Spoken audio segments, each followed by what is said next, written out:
Growing up, I had dreams and aspirations, but always felt like the kid that didn't fit in.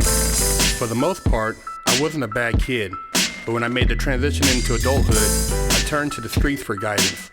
This led to getting locked up in juvenile hall, doing time in CYA, and eventually a 120-month sentence in federal prison. I had a lot of time to think and reflect during my federal sentence, so I share with you what I learned, hoping I can positively influence someone else's life with Prison Talk.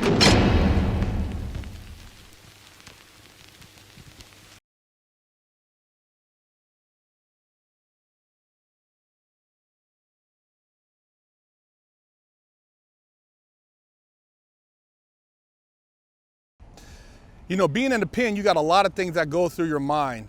And I remember me and my cellie, we used to talk about what would happen if there was like a natural disaster, or if something major happened in society which caused just a catastrophe.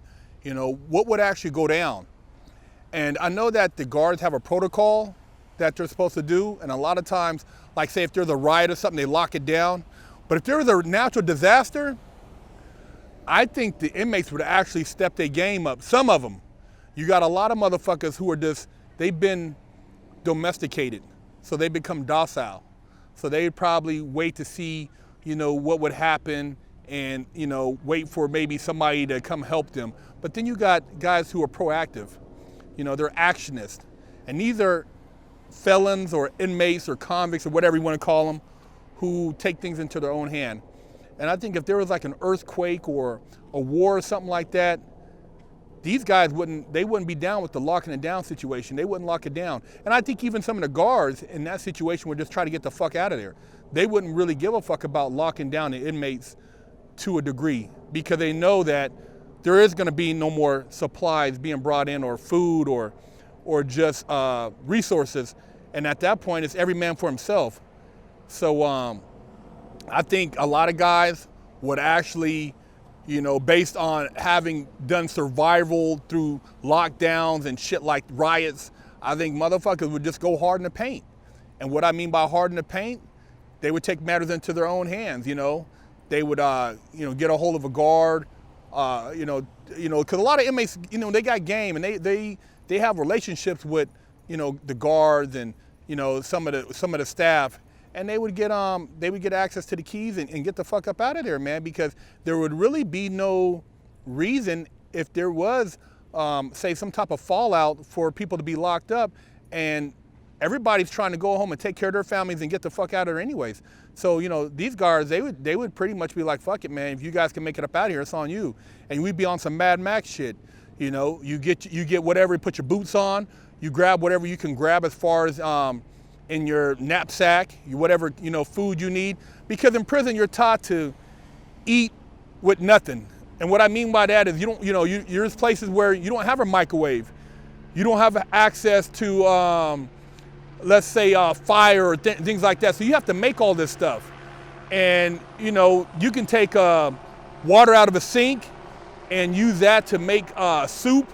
You can take guys that get a stinger, and a stinger is a prison-made heating device, and attach it to a battery from a Walkman, and they'll use that to like cook over some foil to heat up meats. So, you know, there's a lot of things you learn in prison, you know, prison shanks, you know, things that you can use for when you are out in case you gotta survive. And like I said, the guys who work out every day, the guys who read a lot, the guys, you know, who are, you know, you got some guys in there who have been in the military, who are ex-military, so they know how to survive. And you got gang members who aren't, you know, really the docile type, and who are, you know, progressive. And these guys make shit happen. And so, you know, there would be a large number of people who would actually be the ones to lead the pack, and you would have the other guys who are maybe the white collar guys, you know, guys in there for credit card fraud, bank fraud, you know, guys maybe who aren't really street guys.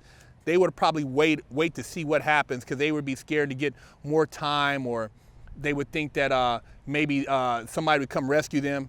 You know, I really don't have it too played out, unless you got somebody who's a rider for you on the street, which a lot of guys have family members who come to visit them as far as coming to rescue you.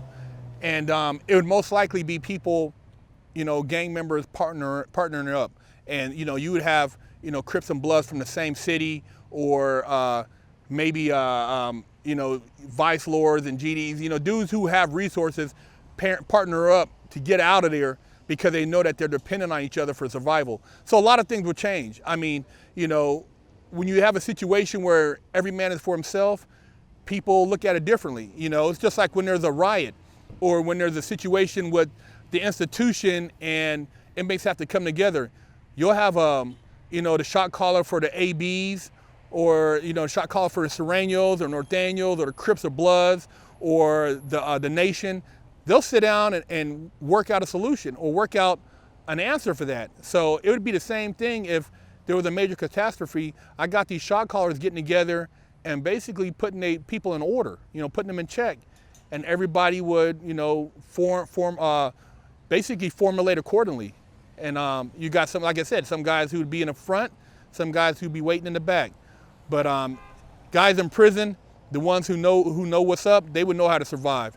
They wouldn't be sitting around begging and crying and waiting for somebody to come rescue them. They'd get the fuck up out of there.